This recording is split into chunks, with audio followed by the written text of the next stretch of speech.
Hello friends, అందరూ ఎలా ఉన్నారండి? వెల్కమ్ టు చాణక్యాస్ నీతి. ఒక వ్యక్తికి తాను బయటకు వెళ్ళినప్పుడు ఎదురయ్యే ప్రతి మనిషికి సంస్కారం చేసి అలవాటు ఉంటుంది. కానీ ఆయనకు ఎదురుపడే వ్యక్తుల్లో ఒకతను ఆయన హేళన చేయడం, తిట్టడం లాంటివి చేస్తూ ఉంటాడు. ఇది చూడలేక ఆ వ్యక్తి అతను మీ మంచితనాన్ని పట్టించుకోకుండా హేళన చేస్తున్నాడు కదా, మీరు అతన్ని ఎందుకు పలకరిస్తున్నారు అని ఆయన్ని అడిగాడు. దానికి ఆయన ఏమన్నాడో తెలుసా? అతను నా కోసం తన చెడ్డ అలవాటును వదులుకోలేనప్పుడు అతని కోసం నేను నా మంచి అలవాటును ఎందుకు వదులుకోవాలి అని అన్నాడు. అర్థమైంది కదండి. అలాగే ఒక ఉపాధ్యాయుడు ఒక విద్యార్థితో చెప్పాడు, దేవుడు ఎక్కడ ఉంటాడో చెప్తే నేను నీకు 10 రూపాయలు ఇస్తాను అని. ఆ విద్యార్థి ఉపాధ్యాయుడితో చెప్పాడు, దేవుడు లేని చోటు చెబితే నేను మీకు 1,00,000 రూపాయలు ఇస్తాను అని. ఇది జ్ఞానం అంటే. ఇంతకంటే మనిషి సంపాదించాల్సిన గొప్ప జ్ఞానం ఏమీ లేదు కదా.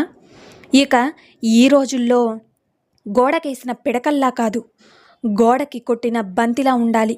ఇంకొకడికి నచ్చినట్లుగా బ్రతకడానికి నువ్వు బానిస కాదు. గుర్తుంచుకో, నీతో ఎవరు ఎలా ఉంటే నువ్వు కూడా అలాగే ఉండు. విలువ ఇవ్వని మనుషులకు విలువనిచ్చి నీ విలువను తగ్గించుకోవద్దు. అర్థమైంది కదండి. ఇక జీవితంలో ఈ ఒక్క విషయాన్ని ఎప్పటికీ మీరు గుర్తుపెట్టుకోవాలి. ఏంటంటే, నువ్వు కావాలి అనుకున్న బంధాలు నువ్వు ఎలా ఉన్నా కూడా నీతోనే ఉంటాయి. అవసరాన్ని బట్టి మారే బంధాలైతే అనవసరంగానే దూరం అవుతాయి. అర్థమైంది కదండి. జీవితంలో కొన్ని సందర్భాల్లో క్లిష్టమైన పరిస్థితులు ఎదుర్కోవాల్సి ఉంటుంది. బ్రతుకు భారంగా అనిపిస్తుంది. ఇక ఏమీ చెయ్యలేని పరిస్థితి వస్తుంది. అప్పుడు మనం వెనక తిరగవలసిన సహాయం చేసే చేతుల కోసం కాదు, మనలో ఉన్న శక్తి కోసం. ఆ శక్తి పేరే ఆత్మవిశ్వాసం. గుర్తుంచుకోండి, ఎప్పుడైతే ఆత్మవిశ్వాసం కోల్పోతావో జీవితాన్ని కోల్పోయినట్టే. ఒక్కటి గుర్తుంచుకోండి, నిజాయితీగా ఉండండి కానీ నిశ్శబ్దంగా ఉండిపోవద్దు. మౌనంగా ఉండు కానీ మాట పడవద్దు. ఇక విలువలేని చోట నోరు విప్పకు. అవసరం ఉన్న చోట నీకోసం నువ్వు వాదించుకో. మన కోసం ఎప్పుడు ఎవరూ రారని గుర్తుపెట్టుకో. అర్థమైంది కదండి. అందాన్ని పెంచుకుంటే కెమెరాలో బంధించి ఆనందిస్తారు. ఆస్తిని పెంచుకుంటే గంధపు చెక్కల్లో తగలబెడతారు. పేరును సంపాదించుకుంటే శ్మశాన పత్రాల్లో సత్కరిస్తారు. హోదాని పెంచుకుంటే హోల్డింగ్ బోర్డులో నిలబడతారు. అదే వ్యక్తిత్వాన్ని పెంచుకుంటే జనం గుండెల్లో గుడి కట్టి పూజిస్తారు. నిజమే కదండి. అలలు తగ్గాక స్నానం చేద్దాం అనుకున్నాడంట ఒకతను. సముద్రాన్ని చూసి బాధ్యతలు తీరిపోయాక జ్ఞానం సంపాదించుకుందామనుకున్నాడట ఒకడు. వాడు ఎప్పటికీ స్నానం చేయడు, వీడికి ఎప్పటికీ కూడా జ్ఞానం రాదు. నిజమే కదండి. ఒక్క విషయం గుర్తుపెట్టుకోండి, రాలిపోయిన ఆకులపై కాస్త మర్యాదగా నడవండి. ఒకప్పుడు అవి కూడా మీకు నీడనిచ్చాయని మరవకండి. గతంలో మీకు సహాయపడిన వారు ప్రస్తుతం మీకు సహాయపడే స్థితిలో లేనప్పటికీ వారి పట్ల కృతజ్ఞత ఎప్పుడూ కూడా మరువకండి. బుద్ధి లేని వాడితో వాదించడం అంటే మన చెంప మీద వాలిన దోమను మన చేతితోనే కొట్టుకోవడం లాంటిది. ఎన్నిసార్లు దాన్ని కొట్టి చంపాలని చూసినా అది చావదు సరికదా, మన చెంపల్ని మనమే చావ వాయించుకున్నట్లు ఉంటుంది. విషయ పరిజ్ఞానం లేకుండా కొందరు వివేకవంతులు అన్నట్లు వాదన విజిలిస్తూ ఉంటారు. అలాంటి వారితో వాదనకు దిగడం కంటే వీలైనంత దూరంగా ఉండడమే మంచిది కదండి.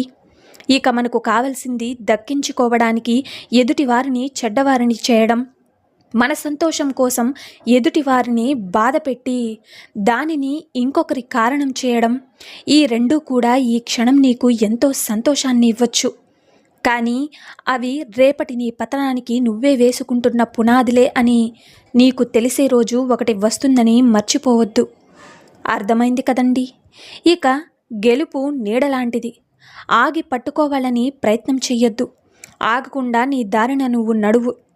ఇక అది నిన్ను అనుసరిస్తుంది. ఒక్క విషయం నువ్వు గుర్తుంచుకోవాలి, వెలుతురు అనే శైత్యం వైపు నువ్వు నడిస్తే గెలుపు నీడ నీ వెంట వస్తుంది.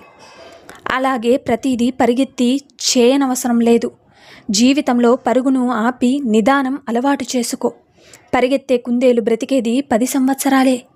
ఇక నిదానంగా సాగే తాబేలు ఆయుష్ మాత్రం 100 ఏళ్ళు. అర్థమైంది కదండి.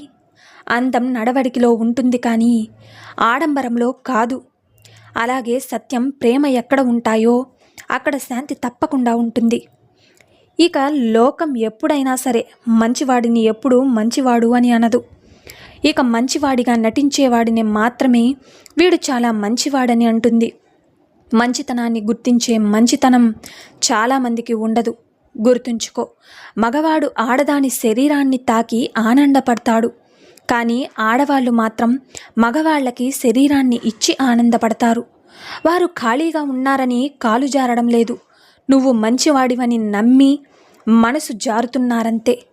ఇక కాబట్టి నీ మగతనం మంచం మీద కాకుండా వాళ్ళని మంచిగా చూసుకోవడం మీద చూపిస్తే అప్పుడు వాళ్లే అంటారు నువ్వు మగాడివి అని. అర్థమైంది కదండి.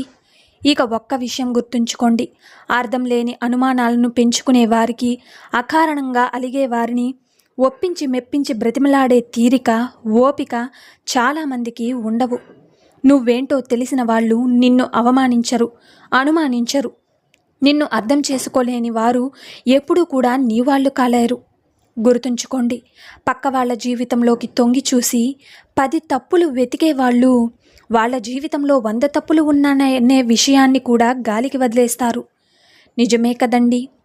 ఒకరి నీడలో ఎదగాలి అనుకోవద్దు. కష్టమైనా సరే సొంతంగా ఎదగడం అలవాటు చేసుకో. ఇక ఒక్కటి గుర్తుపెట్టుకోండి, నీడలో మొక్కలే ఎదగలేవు, మనుషులం మనమెంత. అసూయతో బ్రతికేవాడికి సరైన నిద్ర ఉండదు, అహంకారంతో బ్రతికేవాడికి సరైన మిత్రులు ఉండరు, అనుమానంతో బ్రతికేవారికి సరైన జీవితమే ఉండదు. ఇక ఉన్నది ఉన్నట్టు చెప్పే వాళ్ళని దూరం చేసుకుంటాం, కానీ లేనిది ఉన్నట్లుగా చెప్పే వాళ్ళని తేలిగ్గా నమ్మేస్తాం. మనం నిజం తెలుసుకునే లోపే నిజాయితీగా ప్రేమించిన వాళ్ళను దూరం చేసుకుంటాం. అర్థమైంది కదండి. చనువు ఎక్కువైతే చులకన తప్పదు, దగ్గర ఎక్కువైతే దూరం తప్పదు, నమ్మకం ఎక్కువైతే ద్రోహం తప్పదు, ప్రేమ ఎక్కువైతే బాధ తప్పదు, ఆశ ఎక్కువైతే గనుక దుఃఖం తప్పదు. గుర్తుంచుకోండి, అన్ని రోజులు మనకు అనుకూలంగా ఉండవు. మనది కాని రోజు మౌనంగా ఉండాలి, మనదైన రోజున అన్నింటికీ సమాధానం దొరుకుతుంది. అలాగే తమ ఆలోచనలు ఇతరులతో పంచుకోవడం, ఎదుటివారి మాటకు కూడా విలువనివ్వడం అలవాటు చేసుకో. జీవితంలో ఉన్నత స్థానానికి చేరుకోవచ్చు. ఇప్పుడు రోజుల్లో సున్నితంగా ఉంటే అస్సలు కుదరదు. మనతో ఎవరు ఎలా ఉంటే మనం కూడా వాళ్ళతో అలాగే ఉండాలి. నిజమే కదండి. ఇక రాయిని చెక్కితే శిల్పమవుతుంది, అద్దాన్ని చెక్కితే ముక్కలవుతుంది. మనిషిని ఓర్పు చాలా అవసరం. ఓర్పు లేకపోతే ప్రతి చిన్న విషయానికి చదకిలా పడిపోతాం. నేర్పు లేకపోతే ఏ పని సరిగ్గా చేయలేం. అందుకే మనిషికి ఆస్తి అంతస్తుల కంటే ఓర్పు, నేర్పు, సహనం ఉండడం చాలా ముఖ్యం. అర్థమైంది కదండి. ఇక ఒక్క విషయం గుర్తుపెట్టుకోండి, భర్త ముందు భార్య ఎప్పటికీ ఈ 3 పనులు చెయ్యకూడదు. అది 1, తన కుటుంబ సభ్యుల ముందు భర్తను చులకన చేసి ఎప్పటికీ మాట్లాడకూడదు. 2వది, ఇతరుల ముందు భర్తను ఎప్పుడూ అవమానించకూడదు. ఇక 3వది, భర్త పరువు పోయేలాగా భార్య ఎప్పటికీ ఆ పని చెయ్యకూడదు. భర్త పరువు పోయేలాగా ఏ మాట కూడా మాట్లాడకూడదు. నిజమే కదండి. సో చూశారు కదండి ఇవాల్టి వీడియో. ఈ వీడియో మీకు నచ్చిందని అనుకుంటున్నాను. నచ్చితే చిన్న లైక్ చేయండి. అలాగే మన ఛానల్ ఎవరైనా స్టార్టింగ్ చూస్తుంటే సబ్స్క్రైబ్ చేసుకోండి. ఇలాంటి చాణక్య నీతి మరిన్ని మోటివేషనల్ వీడియోస్ మీకు నోటిఫికేషన్ రూపంలో రావాలంటే పక్కనున్న బెల్ సింబల్ని క్లిక్ చేయండి. అలా చేస్తే నేను పెట్టే ప్రతి వీడియో మీకు నోటిఫికేషన్ రూపంలో వస్తుంది. So thank you for watching friends. రేపటి వీడియోలో చాణక్యులు గారు ఏ మంచి మాటలను, ఏ మంచి సూక్తులను మనకి చెప్పబోతున్నారన్నది మనం రేపటి వీడియోలో అయితే తెలుసుకుందాం.